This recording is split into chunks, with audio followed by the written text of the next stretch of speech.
La curieuse dispute pour le corps de Moïse après sa mort est un sujet fascinant.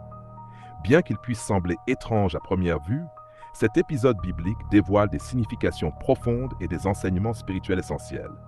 Il s'agit d'un fragment d'une narrative bien plus vaste, où se croisent foi, espérance et le combat éternel entre le bien et le mal. Moïse, une figure centrale de la Bible. Moïse est l'une des figures les plus influentes de l'histoire biblique. Sa vie, marquée par des événements extraordinaires, comme son sauvetage des eaux du Nil, la réception des 10 commandements sur le mont Sinaï et son rôle de libérateur des Israélites de l'esclavage en Égypte, témoignent de son importance.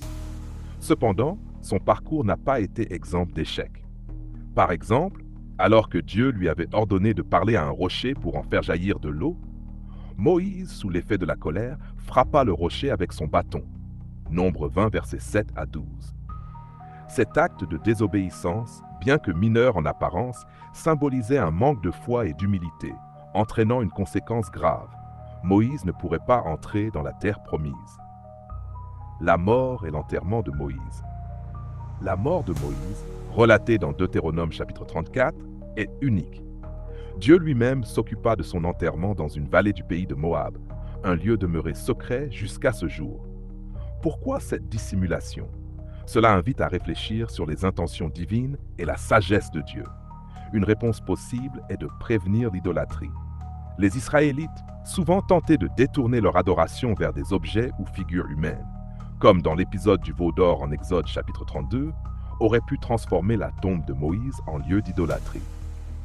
La dispute pour le corps de Moïse. Cet épisode intrigant est mentionné brièvement dans Jude verset 9. L'archange Michel et Satan se disputent le corps de Moïse. Pourquoi Satan voulait-il ce corps ? Plusieurs explications sont envisageables. 1.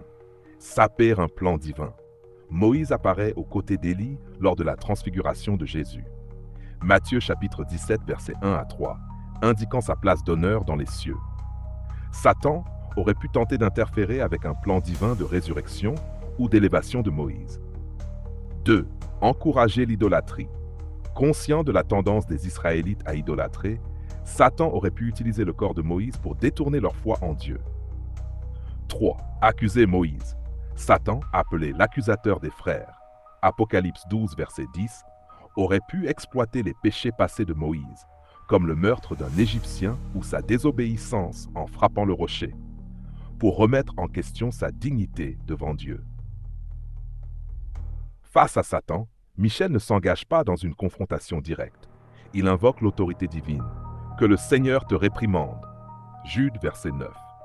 Cet acte d'humilité illustre que la victoire sur le malin ne dépend pas de nos forces, mais de la puissance de Dieu. Leçon spirituelle. 1. L'adoration exclusive à Dieu.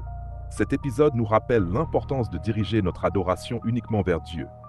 Toute forme d'idolâtrie, même autour d'un serviteur de Dieu, est un danger spirituel. 2. La grâce divine. Malgré ses échecs, Moïse demeure un exemple de foi. La protection de Dieu sur son corps témoigne de sa miséricorde qui surpasse nos imperfections. 3. Résister au diable. Jacques chapitre 4 verset 7 enseigne « Soumettez-vous donc à Dieu, résistez au diable et il fuira loin de vous. » En invoquant le pouvoir de Dieu, nous pouvons vaincre les attaques spirituelles.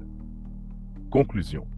L'histoire de Moïse, bien au-delà de sa mort, nous invite à réfléchir sur la souveraineté de Dieu et sur les batailles spirituelles qui transcendent notre compréhension humaine. Elle nous enseigne la puissance de l'obéissance, l'importance de l'humilité et la nécessité de résister fermement aux ruses du malin. Si cette réflexion vous inspire, priez aujourd'hui pour recevoir Jésus comme Seigneur et Sauveur. En lui, nous trouvons la force de résister au mal et de vivre selon la volonté divine. Que le Seigneur vous protège et vous guide toujours. Amen.